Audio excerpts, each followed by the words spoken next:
Hey all, Baruch Rabbi B here from Soul Centered, and I'm here with my good friend, Dr. Daniel Franz.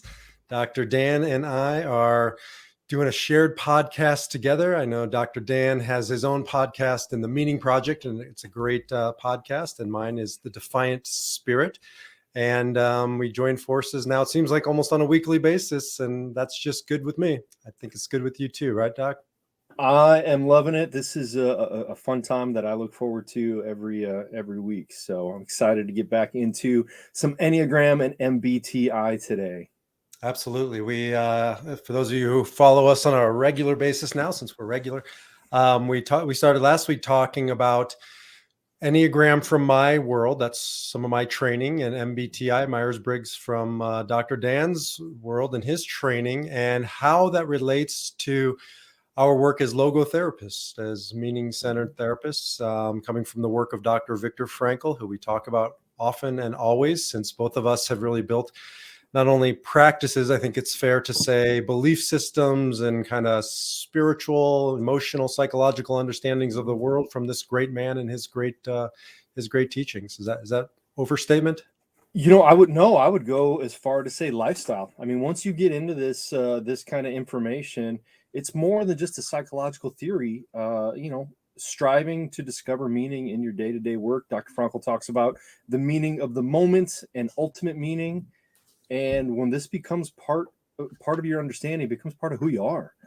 And I think this is a meaningful project that you and I work on every week or every couple weeks, that Yeah. it brings meaning to us. And ideally, I hope it brings meaning to the people that listen to it as well. It's such a good point. I even hate saying meaning-centered psychotherapy, because all of a sudden we put it into this box that I don't think it really naturally lives. It really best is stated as a meaning-centered philosophy and living. Mm-hmm. Mm-hmm. And that's one of the reasons why I have fallen in love with Dr. Frankl's work and my role as a logotherapist, because it was born prior to the Holocaust, but really proven out in the most horrific of circumstances that this is real. This isn't theory. There's a lot of great theories out there, and they're born on college campuses and wonderful, lovely places during wonderful, lovely times. But just something about a system and a way of living that was born out of hell, proven in hell, gives me confidence that I can apply this to my life during the good times, certainly also during the bad. Right. I mean, if he created these theories well before he was taken off to the concentration camps, and part of these theories were, related to him going. One of my favorite stories, and I know I've shared this many times in many places, is the decision that he had his visa to the United States, and he was looking for an answer. Do I go? Do I stay with my family? And he was talking to his father, and his father shared a story with him. There was broken pieces of a local building, and Dr. Frankl said, "Dad, what does that say there?" I believe it was, Baruch. You may remember it. I believe it was in Hebrew. And his father said, "Well, that's it's a broken piece of the temple that said, 'Honor thy father and mother.'" And Dr. Frankl said, "Well, that's the sign I've been looking for. I'm going to go ahead and stay." And because he chose to stay, he was taken off to the concentration camps and really tested these theories under fire. Yeah, absolutely. It's a very profound story. We should definitely come back to that sometime, because he uses it to talk about the power of synchronicity. I don't think that was his word. That was maybe a Jungian word, but the listening to those moments in our lives when meaning makes itself just explicitly present, and you follow those little moments of meaning. And yeah, it was from the synagogue that was destroyed by the Nazis, and it was the first letter of the fifth commandment. Like sometimes you'll see up on a synagogue building the recreation of the commandments, and it was the fifth one, which is honor thy mother and father. And then the rest of the verse goes on to say, and live within your land, or inherit the land. And so really he made that connection that he was supposed to stay in that moment, in that place. So it's so important, I guess, to start like we did last week for me, and I know for you, because with all that said, this is a man who broke free from all of those limitations, all of those, the reductionism of the Nazis, and placed into a concentration camp. And yet he was never a prisoner. I think it was Mandela who said, "I was in prison. I was never imprisoned." Right. And the same is true with Frankel. And so when I approach the Enneagram, I think you feel the same about MBTI. God forbid somebody walks away going, this is who I am. This is where this is my limits, my labels. And last week's conversation was all about the kind of the shadow side of the personality assessments. And we really set the stage, I think, for this conversation, which is, okay, well, it can't just all be shadows. What about the lighter side, the light of these two systems, which I do think Meyers-Briggs and Enneagram can help point us towards. Is that a good segue? Beautiful. I love the way you jumped right into that. Yes, absolutely. So we promised last time that we were going to talk nuts and bolts. So what are the nuts and bolts of the Enneagram? What do you want to share about that people need to know if they already, as we said last time, right, probably shouldn't go do the Enneagram just on a Facebook or internet assessment. So what do people need to know if they want to do this assessment, or if they already have and they have their number? What do they need to know about it? Yeah. Let's pull up my handy dandy Enneagram. This time I'm going to make sure it's vertical. Now, is that the same one you had last week? Yeah, it's my traveling one. I have a bigger one on my wall over there, but this is the traveling version of the Enneagram. Beautiful. So I put the butterfly there. So bottom line is, I just want to, or at least those who are looking on the video, to see this is it. It's pretty much a standardized circle with this kind of 9-pointed. It's its own thing, and there's really no shape for it. At the center of it, though, it's hard to do this backwards, is a triangle. And that's that triangle that I would start with. I think I mentioned it last week, but if not, it's built upon geometry and also mathematics and spirituality, mysticism, but a very simple level. This triangle is, I think I read a long time ago, it's the most simple geometric figure that still has a structure, because, like a square has 4 sides, obviously. Triangle has 3. And there's something about this power of 3, just even a practical level. You can't have a 2-legged stool, right? You have a 3-legged stool. There's something that happens in that trinity, and you can hear where that goes, right? A trinity. But if you look at all great religious traditions, or many of them, they have trinities. So obvious one in Christianity, Catholicism. From a Jewish perspective, we always talk about God, Torah, and Israel. And so this trinity is a powerful combination. And I bring that to the Enneagram because there's really 3 foundational wisdom centers, according to the Enneagram, built around this triangle. So there's the 9, which is the center of the gut, or the body, kind of a body gut wisdom. I just wrote a blog on my son, who's a dancer, and he has body wisdom. It's not that he's not smart. He has dyslexia. His brain just works differently, but his body is really his way of processing the world. So the Enneagram says there's body or gut wisdom or intelligence. There's the 3, which is the center of this triad. So it's built on triads, 3 sets of 3. And this is the heart center. And 2s, 3s, and 4s, this triad over here, operates by feeling their way through the world. And really feeling is their primary MO. And then you have over here at the center on this triangle point is the 6. And the 6 is the center of the head triad. So what we usually think of as intelligence and relating to the world through thinking. And so to me, that's always a starting point for the Enneagram, because it's a roadmap of how to process, relate to the world, and how to notice where we're defaulting, where we're reacting. And this is where I come back to Dr. Frankel and our work as logotherapists. I am an 8 as an example. So my natural reaction is to process the world through my body, through doing. I got to do something, right? We're doers. And I have to shift my energy when those moments happen down to develop more of my thinking center. Or when I'm working too hard, I got to come over here to my feeling center. And so it really gives me a roadmap of how to know myself and how I react to the world, and how to develop other pieces of me so I can grow past my reaction. And as we say in logotherapy, and respond, to become responsible, able to come off of autopilot and consciously respond to the world. I'm gonna stop there. Is that a kind of an interesting, thorough first cut at the Enneagram? First cut. That's I mean, that makes me chuckle on the inside. First cut. I mean, there's so much information there just in that triangle. Yeah. The idea, I love the idea of response able, right? And to come off of autopilot, because regardless of the assessment, the number or your MBTI, right? That is our preferred way of functioning. That is the way that nature or nurture, that is what we've grown accustomed to. But like you said, the goal is to recognize that, to recognize our preferences, to recognize our numbers, and then to work within them in a responsible way. Yes. Yes. And so it's a framework. Somebody once told me that I love jazz. I just don't know how to make it. Somebody said once, great jazz musicians don't riff. They master the art of the structure of their discipline so they can riff. And without that structure, it's just noise.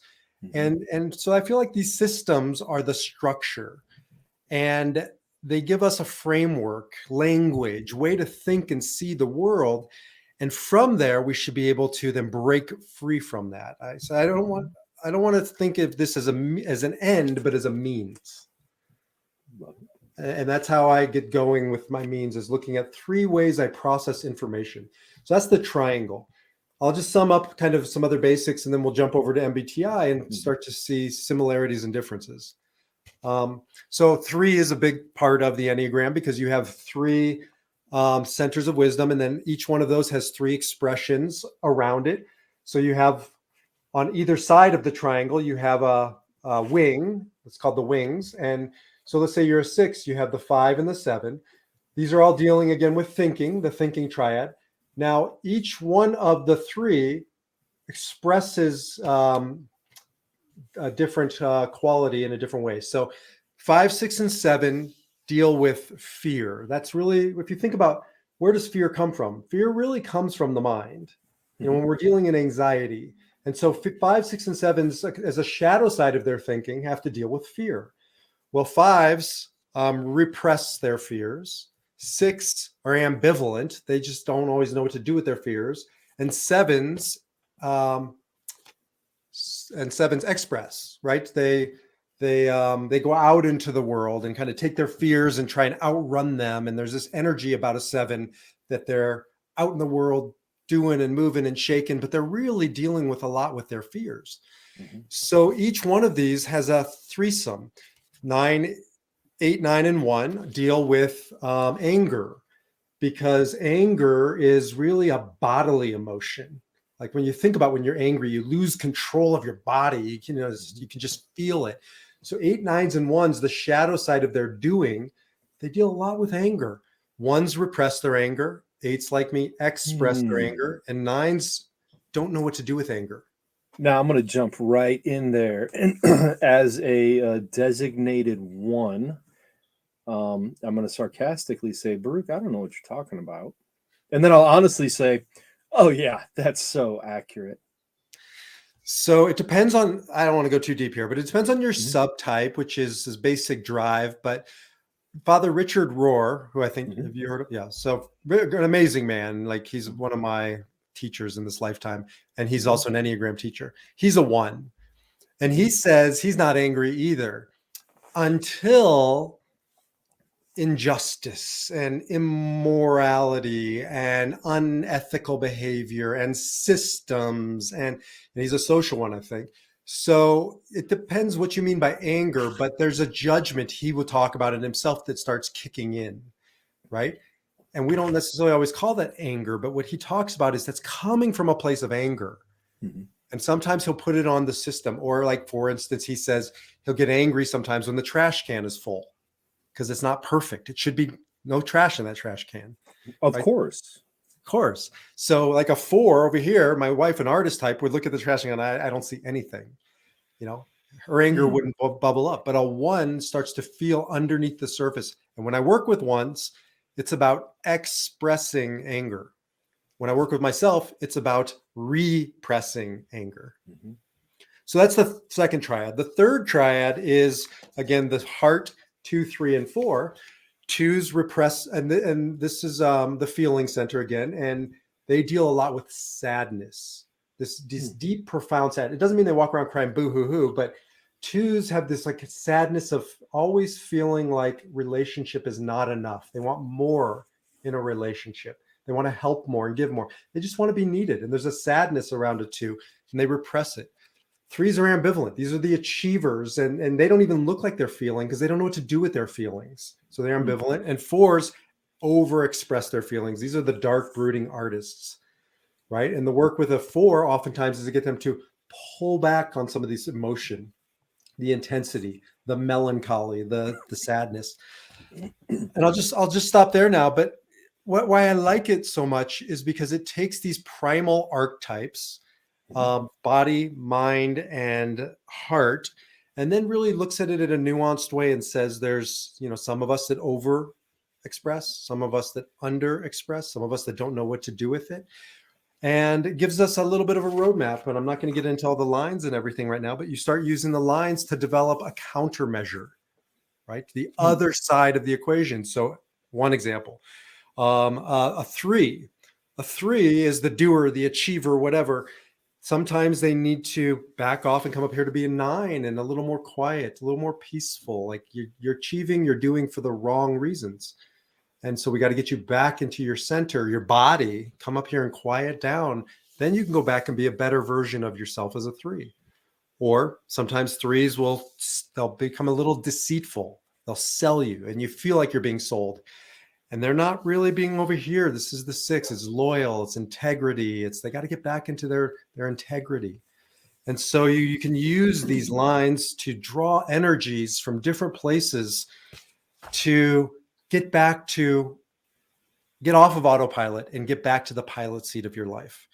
And again, really for me, it's all about defying the Enneagram and defying your number, not living your number, but defying it, going beyond it, and becoming all the numbers. I'll end with, there's 9, but it's really this one that I'm most interested in, which is the 10th.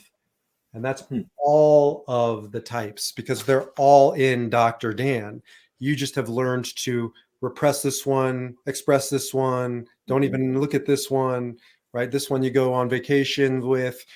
Can we start to really integrate all of this into your life consciously? That's where my logotherapy meets the Enneagram. And I'll say that is exactly where, watch this segue coming.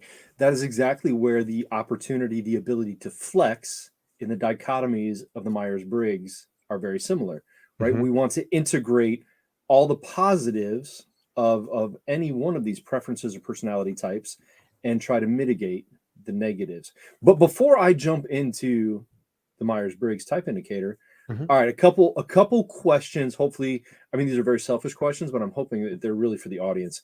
Sure. B, dude, where like that little bit of knowledge you dropped on us, that is some straight up wisdom that you don't get from reading one book, because I've read a couple of books on this and I don't have that wisdom that you just dropped on us.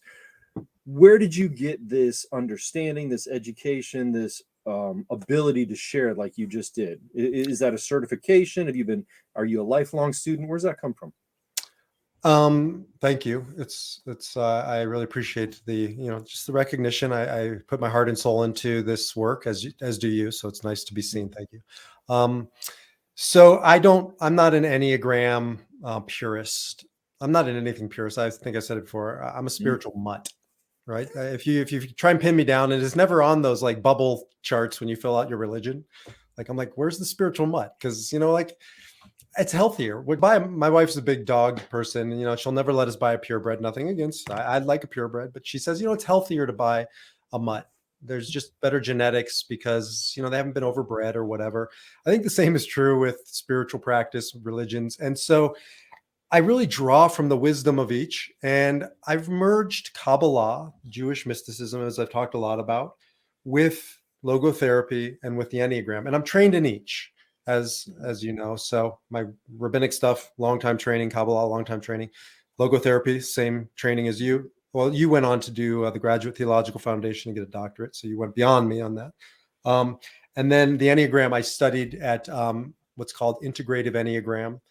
There are different philosophical schools of Enneagram, and I chose the one Integrative Enneagram because they have by far the best assessment tool. And you, like I said last week, you get what you pay for. It's $60 to $110 versus the free versions, but you get a 22 to 44 personalized page report, depending on which one you get. And I did it because I studied and I wanted just the pure analytical side of the Enneagram. And I wanted to be able to learn from and subscribe to a system that was rational based, because I didn't, with all due respect, I didn't need spiritual insight into this. I needed the practical details of how this thing works. So I aligned myself with them, and I'm so glad I did, because they really are designed for corporate America. They produce this high level, amazing, rock solid Enneagram, minus psychological depth of logotherapy, and certainly minus spiritual depth of Kabbalah. So I've really spent a good 20 years piecing this together.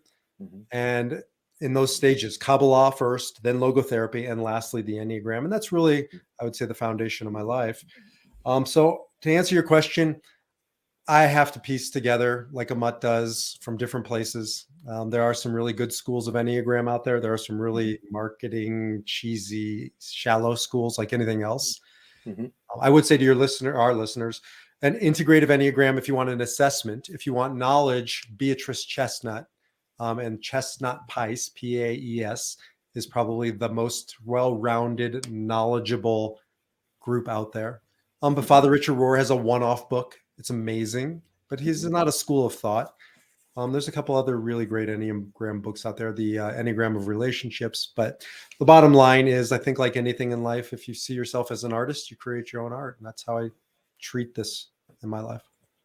Yeah, and I'm going to go ahead and add one more amazing resource to that list you just shared. First of all, I've gotten maybe 50 pages into Richard Rohr's book and really got to go back and try to understand better. But when we talk about amazing resources for all of you listening, I mean, B, you listed some great ones there. Hey, what about you, right? If people are interested in learning their Enneagram and understanding it, definitely get a hold of Baruch and dive in, because I've seen some of the things you've offered on social media. I know you offered a course maybe, or some discussion just a couple weeks ago, but man, I could see studying with you, if that's where you want to go, being really beneficial. Let's do that. We'll just do that for fun, because we're geeks and that's what we do. So we're going to do that. But yes, I offer now what I call Defy Your Enneagram, and it's, you take the assessment, and it's a one-time session with me. You can continue on, but I know people, have fear of getting stuck in things forever. So it's a one-time kind of, we walk through the assessment. Again, just get this assessment. Don't get other ones, because it's so good. And then I'll help walk through it and add the psychological and the spiritual kind of commentary as we go along. And so that's what I call Defy Your Enneagram. Right now, I'm really knee deep in Enneagram, because I'm putting that together as a do-it-yourself video program for people who just, don't really want to work with anybody yet, but they still want what I'm describing. So that'll be available pretty soon here. Beautiful. So, I'm going to do your promotion, since you are too kind not to. You guys got to follow B on social media and watch some of his LinkedIn, Facebook, and all the other videos to see that coming. So that is, I know I'll be there. And I just tried to make it easier. So now you can just Google defiantspirit.org, and it'll take you to that place on my website that deals only with Defiant Spirit and Enneagram. So defiantspirit.org. All right. So that is kind of a 30,000 foot view of the Enneagram. I guess digging down a little bit, but man, I don't want to take you down the rabbit hole. We'll pause there for now on the Enneagram, and we'll shift gears from a triangle system to a square system. Right. Correct. To a dichotomy system. So, all right. So I do not have a nice, handy dandy, beautiful picture. What I have, right, the Meyers-Briggs. I've got so many card decks, slide decks, all of these things, because the MBTI has been studied for a long time. For me, I asked you about your training in it because I was curious in a comparison. So when I came out of grad school far too many years ago to remember, we're qualified to use it as a master's in counseling psychology. They send you out there, like, hey, you studied this for a couple weeks, go ahead and use the Myers-Briggs. And I did. I loved it. Got into it for probably 15 or 20 years and used it in a variety of ways, usually just a simple PDF I may have copied from some book somewhere. And then a few years ago, I decided, you know what, that was fun, but I really want to go through the Myers-Briggs Institute and get myself certified there. And so I did. And with working with the Meyers-Briggs Institute, the people that are charged with the caretaking of the Meyers-Briggs, I mean, what that has done is given me access to so much more. First of all, authorized and certified training, but the data sets, right? They compile the data from all of the assessments that they administer. And so a few things that I love about going through the official, whether you work with me or a different Myers-Briggs certified practitioner, you get access to these data sets. So a few ways I love using it. First of all, career planning. Love using this with high school and college students because actually, quick story, I got to use it on my own daughter because when she left a few years ago, she headed off to college and she said, "Dad, I can't wait to study physics." And I said, "Sweetie, I think that's awesome. But you had like one physics course in Farmville, USA. And I remember you telling me that your teacher just always talked about who was dating who, and your experience with physics was from Neil deGrasse Tyson." She said, "I know, and that's why I can't wait to go into it." Okay, I'm a little worried about this. A couple weeks into her study of physics, she called me sobbing, said, "Dad, I don't think I want to study physics anymore." I said, "Sweetie, I understand. Come on home. And, Dad may have some access to some assessments, so we'll do that." And she got to take the Myers-Briggs and go through a dad assessment. And what's great about that is through that assessment, we have access to a national database that compares personality preferences to people who feel successful, who feel fulfilled, who feel meaningful in their careers. And wouldn't you know it, B? You want to guess what my daughter wound up being most aligned with when she took the Myers-Briggs? It wasn't physics. Don't know. It was psychology, B. Yeah. Good guess. I don't know where she gets it from. So that is one way. Go ahead. So real quickly, because that's oftentimes when I think of the MBTI, I think of it for kind of a career professional alignment. Obviously, there's more, but is it fair to say that that's a default for this assessment? I don't know about default. I mean, the default is trying to understand ourselves, much like the Enneagram, trying to understand ourselves in a variety of ways, and that's what it does. But because of the longevity of the MBTI and the data that's been collected through the Institute, we have access to this kind of career comparison. Does that make sense? Is it fair to say that it grew out of a professional environment? I don't know enough history about it. I always thought it grew out of like a corporate America. No, it actually grew out of two wonderful women, a mother-daughter combo, interested in Jungian archetypes that had been studying typology on their own and then found Jung and then put this all together slightly post World War II and into kind of the baby boomer era. But then from there, of course, we've taken it with the ability to collect the data and related it to career. So it is a very strong career assessment tool right now. Yeah, I didn't even just mean career. I meant professional, corporate, business. But I see it's been more kind of gravitated that direction. It didn't grow out of necessarily there. Got it. Correct. Okay. We've had the ability to really use, well, and again, when it comes to self-understanding, it was one of the first assessments to start looking at leadership styles. Two ways I love to use it is understanding the differences, right? When we look at these, they're on a spectrum back and forth. So looking at personality differences, but when we talk about differences, what do differences in personality create? Well, they create conflict. And they create conflict in two very obvious areas: in intimate couples or marital relationships and in work relationships. So that is where I love using the Myers-Briggs. I've used it in quite a few management team and corporate trainings where we take a whole team of people, 10 or 12 people. Everybody takes the test. They get their 4 letters and their assessment. And then we start comparing the constellation and the interactions and the dynamics.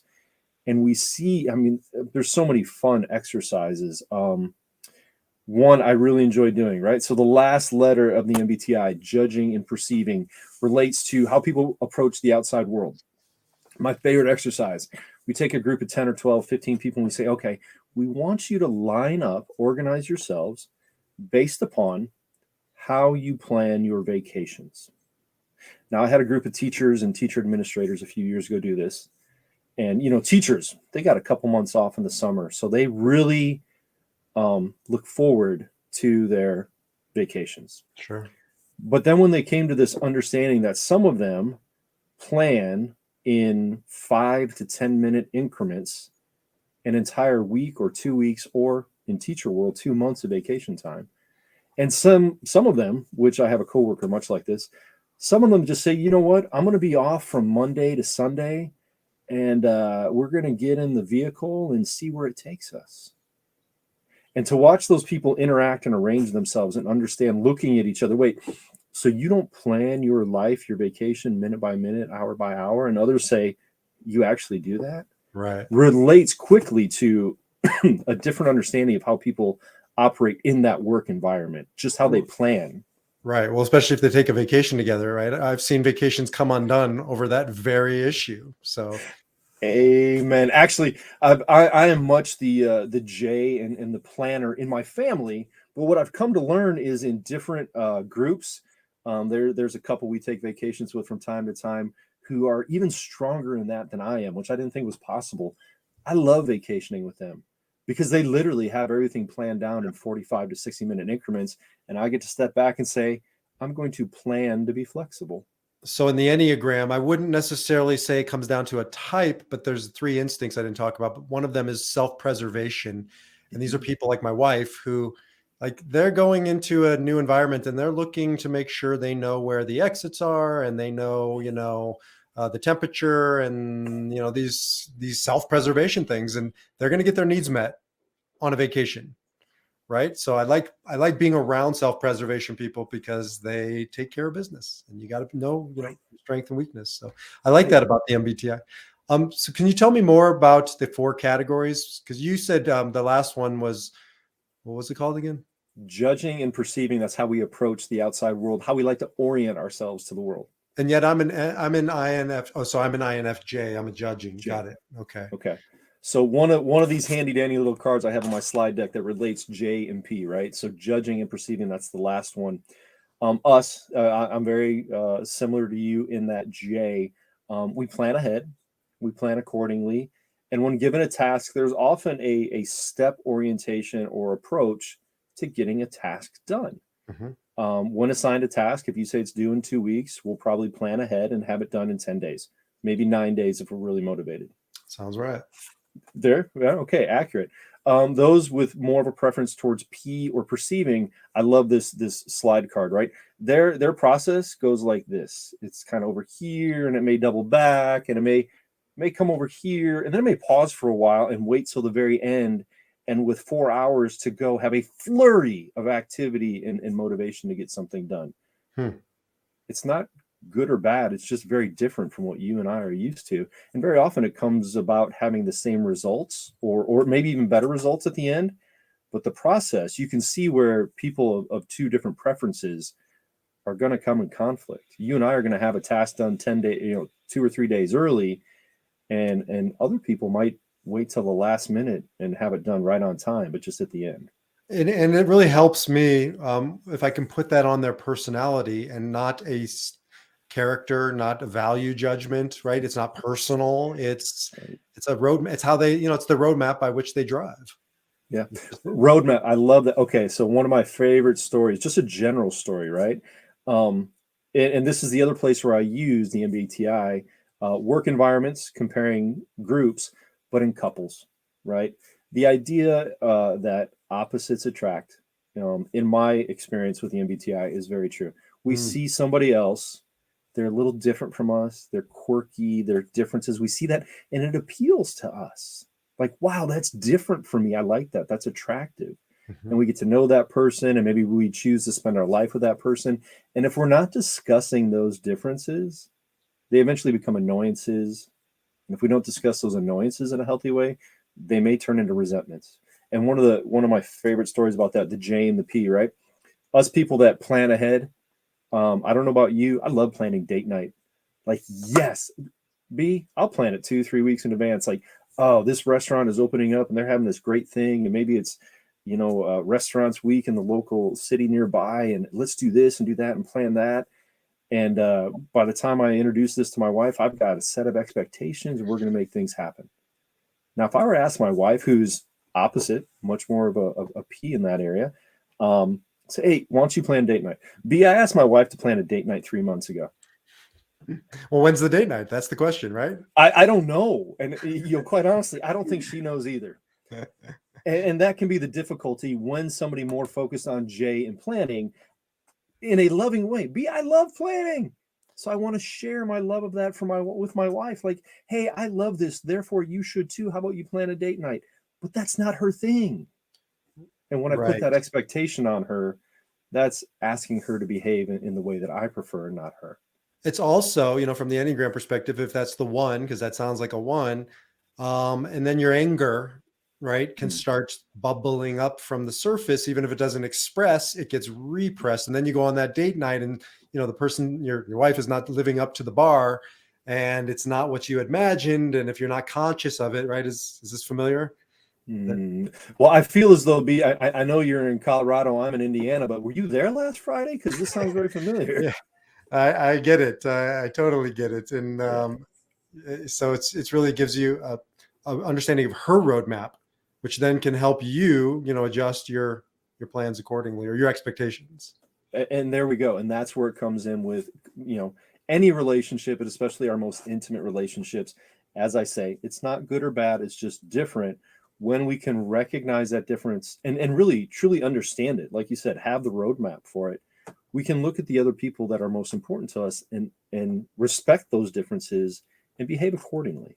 So let me jump in really quick. The other three, right? So that is the last one on the MBTI, judging and perceiving, how we orient ourselves to the world. The first one, most of us know, extroversion and introversion, right? And very often we see that being social or asocial, right? Those that want to be at a large party and those want to be in the corner of the basement reading a book. And that's one way to look at it. But the other way is how we direct and receive energy, right? Mm-hmm. So extroverts, we love being around people, having these conversations, doing things like that. It energizes us.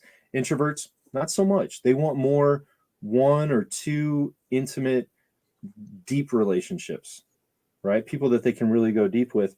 And again, not good or bad, just different. Either one can flex to the other, but it just takes energy. You can ask an introvert to go mingle at a party for a couple hours, or a lot of my friends, I think I've shared with this, are teachers or administrators in that. And so you take an introverted teacher, you put them in a classroom for 6 or 8 hours a day, surrounded by other people, little ones, big ones, and they can do an amazing job, but it takes energy. Mm-hmm. So they need to unwind and relax and be on their own when they come home. That's just trying to understand where we are most energized and honoring that in a way where we can recover after having to flex. Yeah, I think I'm going to make a note. We should come back to just this one alone and talk about it, because maybe you and I talked about it. I don't remember. Our society prefers one over the other, right? Certainly absolutely. Rewards one over the other. There's a great book. I can't remember who it's by. I read it a few years ago, and it's called Quiet, The Power of Introverts. And it goes right into that, saying like our society for the past 100 years has revered the extrovert, the go-getter, get out there and go do it. Coffee is for closers, go and be in that group, and not so much honored introverts. Susan Kahn, I think. I believe you're right. Yep. Great book. Important book, because it also helped me shift my understanding of myself. I was a congregational rabbi for almost 20 years, and I'm an I. I'm not an E. Mm-hmm. And it was hard because I was expected to be an E.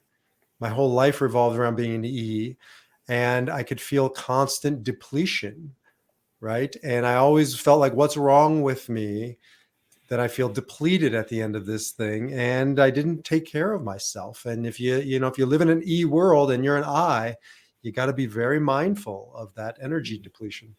Mm-hmm.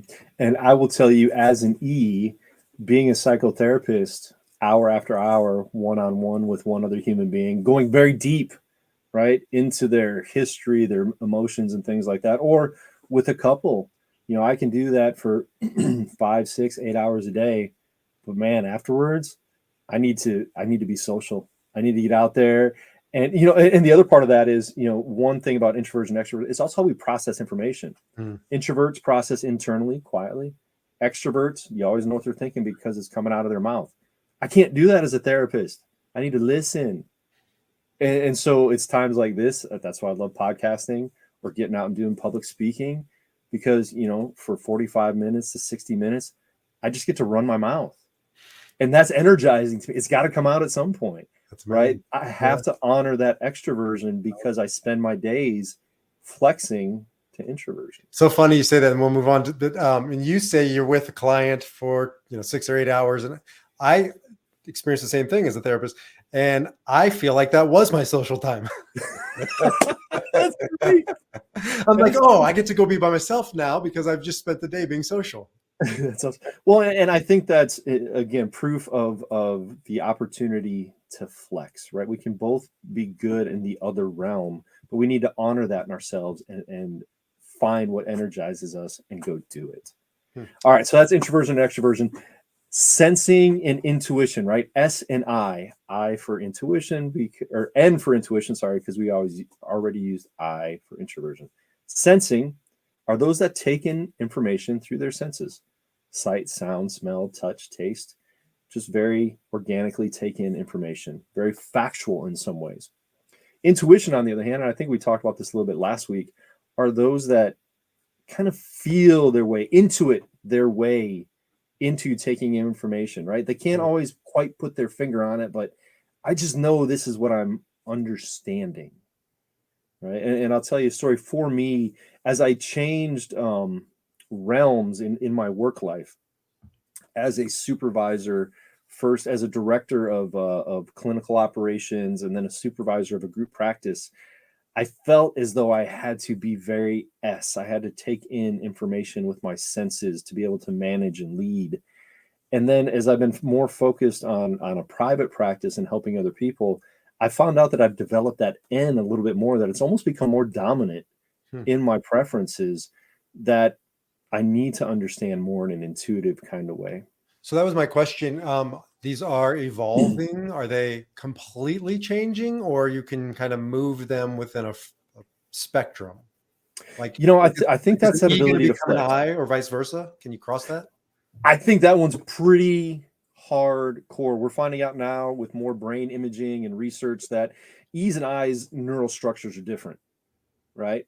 But when it comes to sensing and intuition and how we take in information, I'm not sure that's as hardwired. I think that is truly more of a preference, as we say with the MBTI, and it can be cultivated either way. And who knows, maybe I've always been more in tune with intuition, but because of the roles I fulfilled in life, I had to adopt that other thing.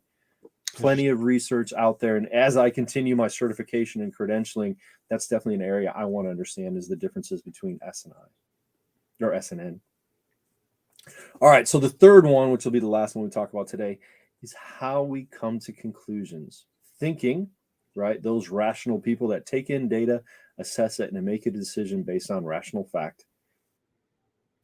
Those that decide more on what's good for everybody involved.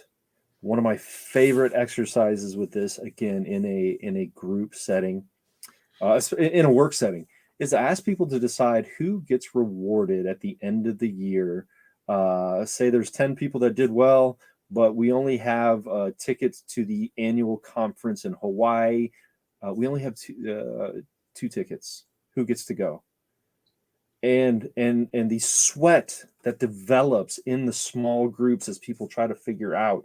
You take those that are very rational, and B, I tell you what, they come up with a list of 5 or 10 criteria within seconds. It's a beautiful situation to watch. The rational people, the thinkers, well, based upon these criteria, these people should be able to, and bam, we have 2 people. And for the other 8, well, they didn't meet the criteria. Meanwhile, the feelers are trying to assess everybody's emotional needs and try to figure out how to split this the best way for all 10 people. Wow. It's, again, as I've said, it's not good or bad. It's just different. And in teams, in couples, it's so helpful to have that balance of differences. Well, I can imagine if you have 10 in one room and 10 in the other, they're, feelers and what's the other one? Feelers and thinkers. Yeah. So they're going to be radically different systems, right? One's not going to come up with any resolution, any criteria, and the other one's going to come up with it so quickly, so harshly that right, there's time to spare. So Yes, you need both.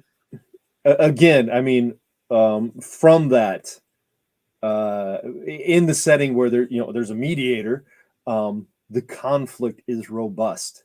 But then imagine that in a setting where maybe people don't know their differences, they haven't typed themselves, and they come at a situation like this, a very real situation in a work or couple situation, and they don't know the differences. That conflict can be pretty harsh, as you said, pretty harsh and sometimes detrimental. So this is where that tool comes in of understanding ourselves and then understanding each other and offering each other that grace to be different and to recognize what each side provides.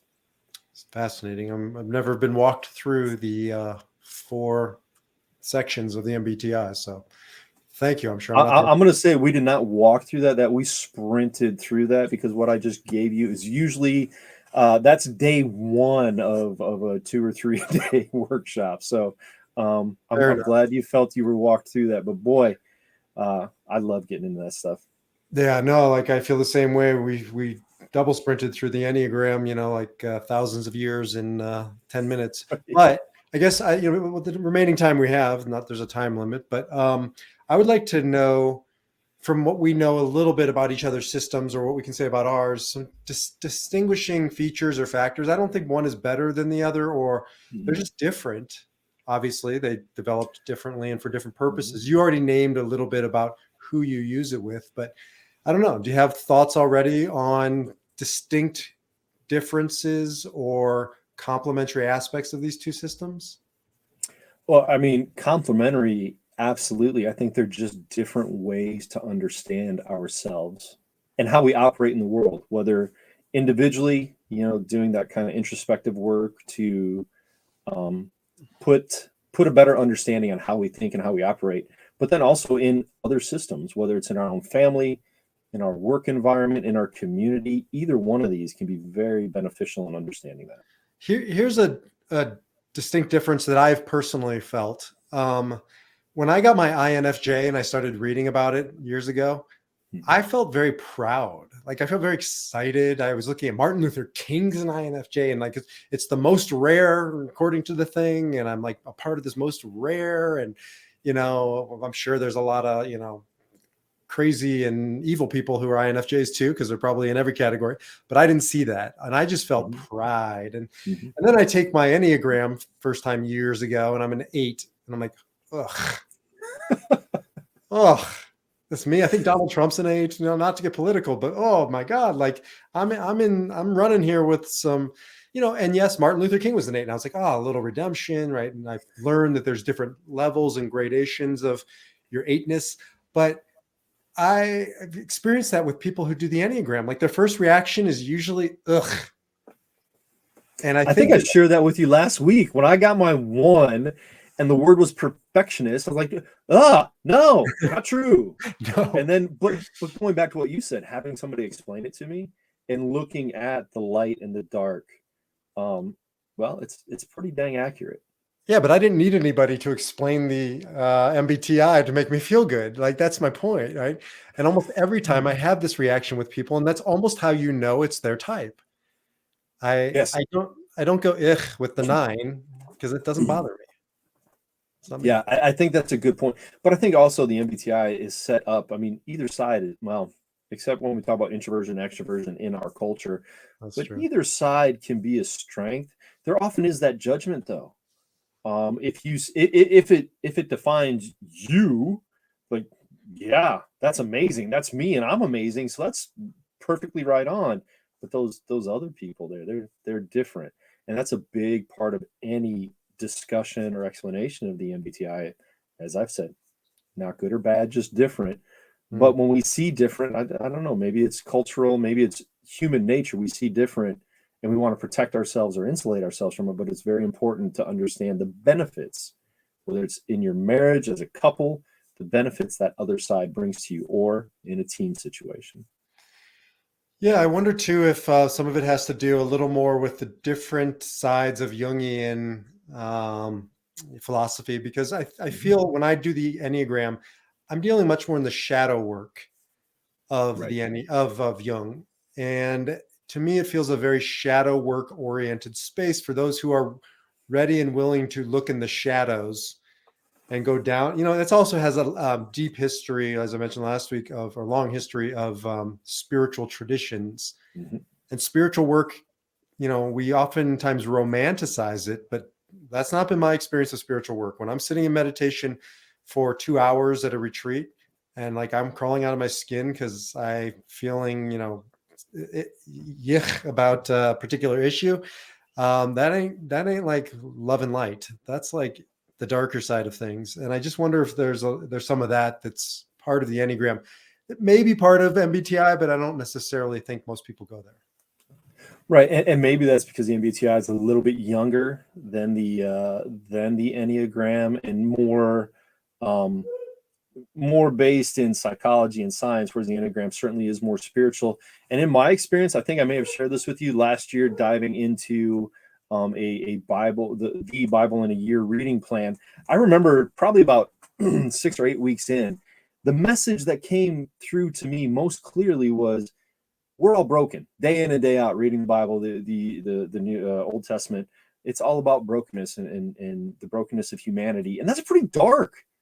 And so, when you get into the Enneagram and comparing it to Jungian archetypes, like, yeah, that's maybe something we don't look at right now in our culture, is we all have a dark side. And it's great to understand that, but too often, unless you're doing this kind of work that you and I do on a daily basis, many of us aren't doing that. So recognizing that can be helpful, that we're not all as perfect as we think we are sometimes, and we do have a dark side. Well, that's an entire podcast. I just wrote down yet another one. Right. I'm making a note here because that is a major one I deal with in counseling people, especially because, they come to me oftentimes because they want a little more spiritual bent on things, given my background. And they're oftentimes disappointed to find out that, we're not levitating and just showing up in yoga clothes and singing Om or chanting Om, because it's really dark and dirty work to look at the shadows of ourselves and to own it. And that's one of the things I loved about Jungian work and spiritual work, is owning it, not discharging it, not getting rid of it, not, like with anger as an example. I can't tell you how many clients I work with that want to stop being angry. And my work with them is to harness your anger. Anger is a gift. Like, I don't trust people who never get angry over any injustice. I also don't trust people who fly off the handles at the most, little of things. What do you do with the anger? Right. So that to me is where some real deep opportunity comes up, and it can be very dark and ugly. I believe I just shared this earlier this week. As the good doctor tells us, between stimulus and response is our opportunity to take time, understand, and respond. Right. And when it comes to anger is very normal and natural. Any negative emotion, right? Emotions are, but they're an indication of what we're experiencing and what we can do about it. And between that emotion and our choice to behave, right, we have that ability to choose and respond. So you're right. When it comes to any one of those negative emotions, we have to take a pause and figure it out. Awesome. Because we now we have a whole other podcast, because even calling them negative emotions, which I understand why you do, is sort of like saying the introversion is negative, as opposed to the why is extroversion positive? Because I know when I'm around extroverts who need to be quiet, it feels like a negative, right? And when I'm around somebody who isn't upset by an injustice, I would say that's a negative. Apathy can be. So it just opens up a door to some important conversations I know we're going to have, just not today, because people are probably saying, hey, you guys are at your almost hour mark. So right. I got to wonder how many people have hung on for this. I would love anybody who has to comment and be like, that was amazing, give us more. Or, hey, maybe you guys need to quiet down a bit, make it a little bit more brief. Give us your feedback, please. Because I tell you what, I don't know how long we did that, maybe an hour. 54 minutes. 54 minutes. It felt like 54 seconds. That was a fun conversation. So let's play a little game with those who are the faithful, so we know who you are. Send us an email saying, I love your haircuts, and we'll know you stuck around to the end. Right? little relationship building here. So there we go. All right, brother. Well, it's always an honor and privilege to be on these calls and in this conversation with you. Same here, B. You take care, and let's do it again soon. All right. See you soon. Take care.